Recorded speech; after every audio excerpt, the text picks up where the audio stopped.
अगला क्वेश्चन है principle of scientific management. Scientific management होता क्या है?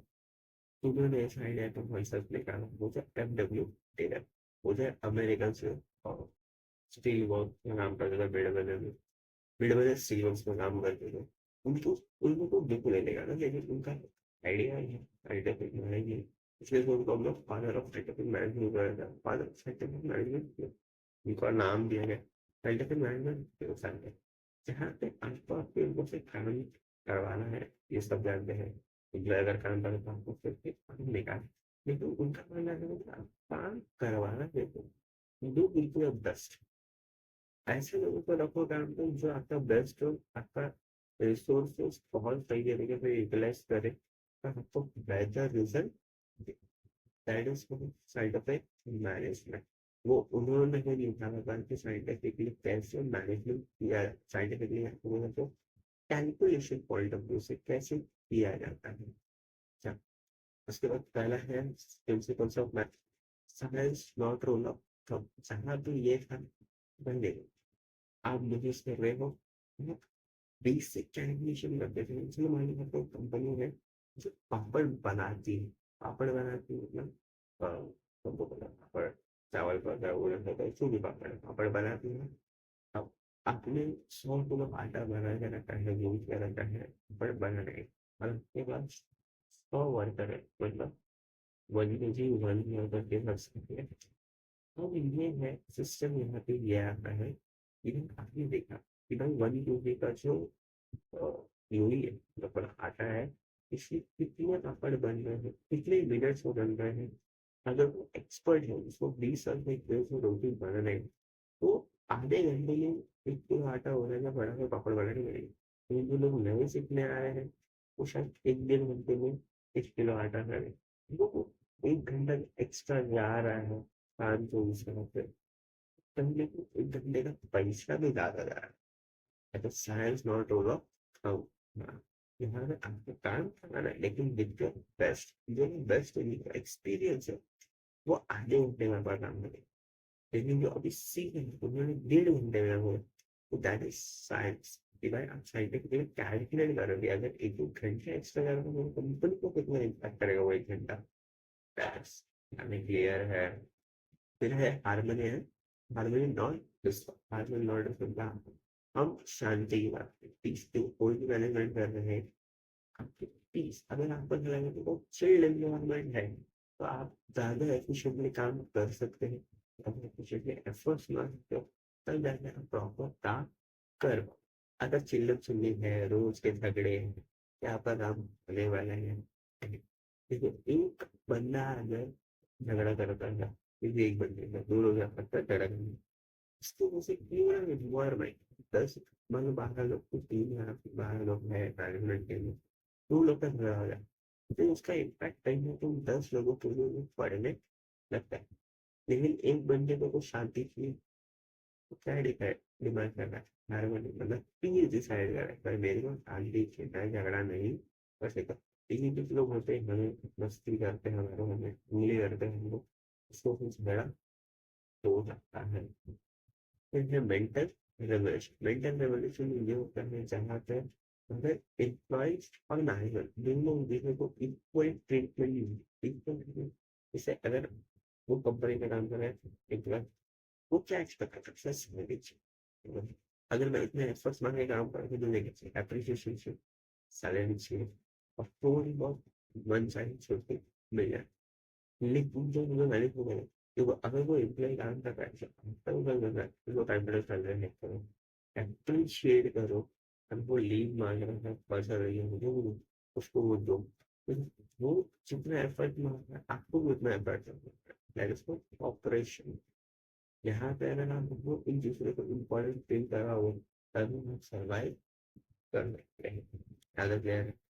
फिर है division of work, division of work in the sense, यहाँ पे आपको सारे यूनिट को अपने काम डिवाइड करके, कॉलेज वाले इधर वाला भी दिया था, 4 सब्जेक्ट है, 4 सब्जेक्ट अलग अलग टीचर्स है, वो काम बांटा गया है।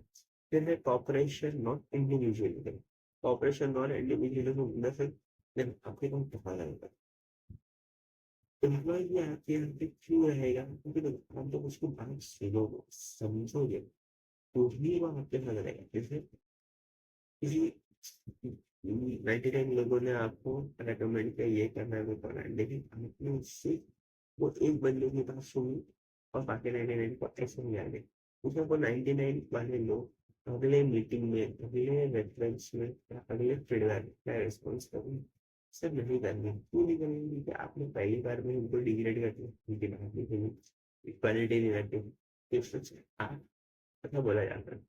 तो मैं सब फॉलो अपने लिए, ठीक है, एक्टिव आपने सुना, उसको लगा कि भाई हाँ, मेरी बात क्यों नहीं करती, समझी नहीं, कुछ नहीं हुआ है, अपना डिस्कस हमने वाइप आउट कर दिया, लेकिन ये सुना वो बढ़िया, वो अभी तक से अलग कुछ बता सकता है आपको, आपको कंपनी पॉइंट ऑफ व्यू याद है।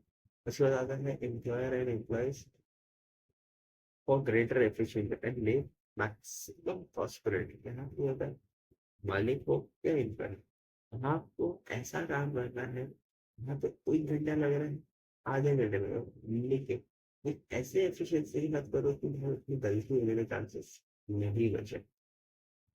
और वो कोई भी हो सकता है, मालिक हो, एम्प्लॉय हो, कोई भी हो, उनको ऐसे ही काम करना है, क्यों ऐसे ही काम करना है, चाहे अगर आप डिजायर रिजल्ट जनरेट कर सकते हैं। यहाँ पे क्लियर है। स्टार्ट करते हैं elaborates of scientific management. Scientific management होता है, अभी मैंने बताया कि साइंटिफिक मैनेजमेंट वो होता है जहाँ पर आप अपने ऊपर से बेस्ट वे में काम करा के लेते हैं। लेकिन साइंटिफिक मैनेजमेंट को वो इन्हें 5 में डिवाइड किया गया है।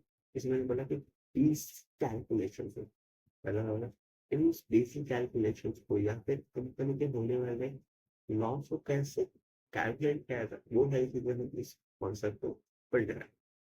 पहला है वर्क स्टडी। फर्स्ट से वर्क स्टडी में भी अगर आप ध्यान में देंगे उसमें दो चार्ट है, दो चार्ट में 4 कॉन्सेप्ट है कि स्टडी कैसे वर्क कर। अगर आप कोई काम दे रहे हैं किसी को, उस पर स्टडी करना है कि भाई वो बंदा वो काम कैसे करके दे रहा है, कौन सा मेथड मेरे लिए प्रेफर है, कौन सा प्रोडक्ट के लिए, तो हम उस कॉन्सेप्ट में देखेंगे। वर्क स्टडी पहला आता है टाइम स्टडी। टाइम स्टडी में जैसे देखिए मैंने बोला, अगर वो पापड़ वाली कंपनी अगर याद होगी तो वो अल्टीमेट जो एक्सपीरियंस है वो लोग 1 घंटे में एक पूरा आटा पापड़ बना के दे रहे, लेकिन जो लोग नहीं सीखे हैं वो लोग क्या कर रहे हैं, वो 1.5 घंटे, लेकिन मैंने टाइम नहीं दिया। टाइम वो है कि भाई मेरे को आधे घंटे में सब कुछ भी, अब देखो ध्यान से, आधे घंटे में करके दिया मतलब मेरा काम होगा, मतलब मैं उनको सैलरी दूंगा, बहुत अच्छा पेमेंट होगा, तो भाई मेरा काम मेरे सैटरडे अच्छा वही लोग वही कर दिया, पापड़ ही बनाए, लेकिन 1 घंटा 1.5 घंटे के बाद, आधे घंटे का टाइम लिमिट था, 1 घंटे के बाद तो कुछ क्या मैं प्रॉपर है आपने बुक तो मेरा प्रोडक्ट मुझे मिल गया, लेकिन क्या मेरे स्टैंडर्ड है ये सबसे था, आधे घंटे का तो मैं क्या करूँगा, वेजेस कम करूँगा। यहाँ तक क्लियर है, दैट इज टाइम स्टडी। फिर आता है मेथड स्टडी। लेकिन कोई भी काम करने के लिए मेथड कैलकुलेशन करते हैं कि कैसे काम किया जाता है। अगर आप एक चीज प्लस इतना करेंगे लेकिन उनका मेथड बहुत अलग है, क्या ऑब्जर्व करो उस मेथड में कि नहीं ये देन यू विल डिसाइड कि 3 मेथड में हम लोगों को एक मेथड फॉलो करना है जो मेरे लिए इजी बन सकता है, that is method study. That is clear. Motion study. Motion study इसे करने वाले 9 से लेकर 6 तक। तो इसमें ऐसा है कि अगर आप वर्क कर रहे हैं तो उसमें आपको 1 आवर का ब्रेक मिलता है, 1 hour break in the sense 30 minutes lunch break, lunch start उसको जो भी है, कहीं ना कहीं उसके बीच में सो क्या हुआ, आपके इंसेंट वेजेस में कुछ डिडक्ट होगा, क्योंकि सोने का पैसा मिल रहा है, that is for motion studies. यहाँ पे कंपनी को ऐसा लगे कि आपने कोई अननेसेसरी स्टेप्स लिए हैं तो कंपनी उस चीज को तुरंत एलिमिनेट कर देगी उतना टाइम पीरियड के हिसाब से, और आपका वेजेस जितना टाइम आपने उस 1 आवर में दिया है उस पे ही calculate that is for motion study. फिर that is fatigue study. Fatigue study होता है क्या, देखिए अगर आप लॉसेस अगर मैं आपको ब्रेक ले लूँ, टारगेट दूँ, प्रेशर बना, तो क्या आपकी एफिशिएंसी काम करना प्रॉपर हो पाए? नहीं, कोई भी नहीं। कोई नहीं को दिन में टारगेट देना, ब्रेक ले करके तो आपको करना भी कम, आपको थोड़ा तो रिलैक्सेशन चाहिए, तब जाके आप काम कर सकते हैं। अच्छा, मतलब ब्रेक ये सब नहीं है, टारगेट बना के आप एफिशिएंसी से नहीं दोगे, जो प्रोडक्ट है वो पॉइंट खराब करोगे, क्योंकि आपको तो वो प्रेशर है, आप गड़बड़ी में गड़बड़ करोगे ही, चीजें खराब करोगे, तो क्या मेरे को प्रॉपर रिजल्ट मिलने वाला है? सर नहीं मिलेगा, 100 that is what continue study. The other है standardization of tools and equipments. अब यहाँ पे ये आता है कि आपके पास जो टूल्स एंड इक्विपमेंट्स है वो प्रॉपर चलने चाहिए। कभी कभी होता है, कब मैं अगर प्रिंटर को देख लो तो सब कार्ट्रिज खत्म हो गया, ये फिर भी आप प्रिंट मारते कि नहीं एक प्रिंट ऐसा हो गया वो हो गया। लेकिन आप देखो इसको चेक करो 3 पेपर खराब हो चुके, एक पेपर की मार्केट में सिंगल मिलेगा तो 2 से 3 रुपए में आपने कंपनी के 9 रुपए या 6 रुपए पाएगा, 2 रुपए में 6 रुपए, 3 रुपए अगर वो प्रॉपर होता तो क्या 3 पेपर वेस्ट होते, इसलिए कि सिर्फ एक ही होता, लेकिन वो प्राइम है इसके लिए।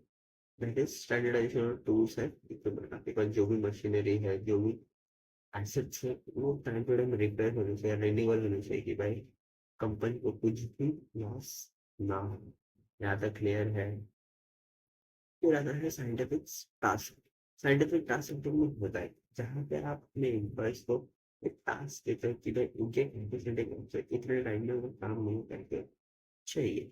एंड फॉर साइंटिफिक अगर आपकी कैपेबिलिटी कोई घंटे आपकी, तो मैं आपको ऐसे ही काम दूंगा तो 1 घंटे में खत्म होकर मेरे को चाहिए, तो भी मैं आपको ये चीज पे क्लियर नहीं कर पाऊंगा। अगर आप वहीं पे 1 घंटे में हमको 3 घंटा करके दे रहे, तो अगर मेरे को वाइबल लगता है वेजेस देना, नहीं सकती, क्योंकि मैंने एक स्टैंडर्ड टाइम रखा था, आपकी कैपेबिलिटी के हिसाब से मैंने एक स्टैंडर्ड टाइम रखा था, 1 घंटे में ही वो काम हो जाना चाहिए। फिर आता है सिलेक्शन एंड, देखो कोई भी एम्प्लॉइज हो, वर्कर से लेके एम्प्लॉइज तक, उनको हो आपको ट्रेनिंग टाइम टू टाइम देना बहुत जरूरी है। भले वो मशीन को लेके होता है, काम को लेकर होता है, क्यों जरूरी है? क्योंकि अपग्रेडेशन बहुत जरूरी है। अपग्रेडेशन जब होगा तो आपको ट्रेन करना बहुत जरूरी है। जैसे कि आप ट्रेन होते जाओगे वैसे कि आपको लॉजिक्स होना चाहिए, मैं ये काम करने के लिए 1 घंटा तो आधा घंटा ही बहुत ही होता है। दैट इज ट्रेनिंग, कलेक्शन, और सभी बंदा कलेक्ट करना बहुत ज्यादा क्लियर है। फिर आता है फंक्शनल ऑर्गेनाइजेशन। फंक्शनल ऑर्गेनाइजेशन जहाँ पे फंक्शन ट्रेनिंग के साथ काम किया जाएगा, देखो यहाँ पे दो, एक है प्लानिंग लेवल और एक आता है इम्प्लीमेंटेशन। क्योंकि प्लानिंग हर कोई करता है, लेकिन जब आप इम्प्लीमेंटेशन तो कहीं ना कहीं कुछ चीजें लैग करती है। तो प्लानिंग लेवल में पहला आता है रूट क्लब। रूट क्लब मतलब इससे मतलब कोई मशीन है जिसमें आप पापड़ बना रहे हो, अब देखो एक मशीन की जगह पे आप पापड़ बना रहे हो, एक मशीन में जाकर पापड़ सुखा रहे हैं और एक मशीन में जाकर पापड़ पैक कर, ये वो अलग अलग मशीन है। चेक करें रूट क्लब में कि भाई एक मशीन से दूसरे मशीन में काम कैसे स्विच हो रहा है। यहाँ पे कह रहे हैं इंस्ट्रक्शन क्लब, देखो दैट्स व्हाई इंस्ट्रक्शन क्लब मतलब आपको जितने भी काम हुए हैं उसके रिकॉर्ड मेंटेन करके रखना जरूरी है। फिर आता है time and cost club. Time and cost club में क्या होता है कि जहाँ पे आप टाइम रखते हो और उसको चेकआउट करते हैं कि भाई मैंने 1 घंटे स्टैंडर्ड टाइम रखा था, मैं इतना मिनट देगा, तो पूरा डे खत्म होने के बाद 9 से 6 के बाद मैं बैठ के कैलकुलेट करता हूँ कि क्या मेरा एक्चुअल जितना मैंने बजट बनाया था उतना ही जा रहा है, उससे एक्स्ट्रा जा रहा है। Time and cost club.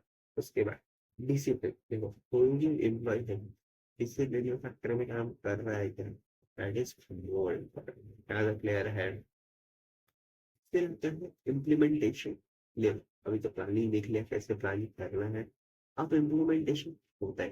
देखो इसमें भी कुछ बॉस है, बॉस तो बोली नहीं है, बॉस में भी वैरायटी है। देखो पहले है डैडी, जो चाहता है कि आपका काम पूरा हो जाए, यहाँ एक बॉस होता है, एक जो सबॉर्डिनेट्स में होते हैं जिनको मतलब जाएंगे, वो चाहता है कि आपका काम फुलफिल हुआ है क्या, वो। उसके बाद आता है आपका स्पीड बॉस। स्पीड बॉस चाहता है कि आप काम प्रोडक्ट खत्म है टाइम पास करने का या उसे रिपेयर बॉस जो ध्यान रखता है कि आपका मेंटेनेंस जो भी एसेट है वो टाइम टू टाइम रिपेयर होता रहे। फिर आता है इंस्पेक्टर। इंस्पेक्टर ध्यान रखता है कि भाई आपको जो काम दे रहा है, चाहे आपने संडे टाइम अभी का पापड़ बनाने का काम मैंने आपको दे दिया, तो 1 घंटे में पापड़ बनाना क्या वो हुआ है क्या? अगर हो गया ठीक है, फिर आपको पे मिल जाएगा। अगर आपने 1 घंटे का 2 घंटा कर दिया तो सब फिर लेस करना पड़ेगा। वेजेस में 500 रुपये मिला था डेली बेसिस पे सैटरडे टाइम पे, कम हो गए 250 रुपये का। That is clear. फिर आता है differential wage rate plan. Differential मतलब देखो हर एक बार अपने हिसाब से अपने स्किल के हिसाब से एक्सपीरियंस के हिसाब से अलग अलग है। वो जितना काम करेगा उसको उतना मिलेगा। स्टैंडर्ड टाइम में सबसे करेगा स्टैंडर्ड टाइम मिलेगा। एक्स्ट्रा आउटपुट दे रहा है एक्स्ट्रा इनकम मिलेगा। अच्छा एक्स्ट्रा रुक के काम कर रहा है उसका अलग से पैसा मिलेगा। ये तो डिफरेंट वेज है। हर एम्प्लॉय का वेजेस अलग अलग होता है, उसके प्लान्स भी अलग अलग। That is clear. Do follow, like, share, subscribe. मिलते हैं अगले। Thank you.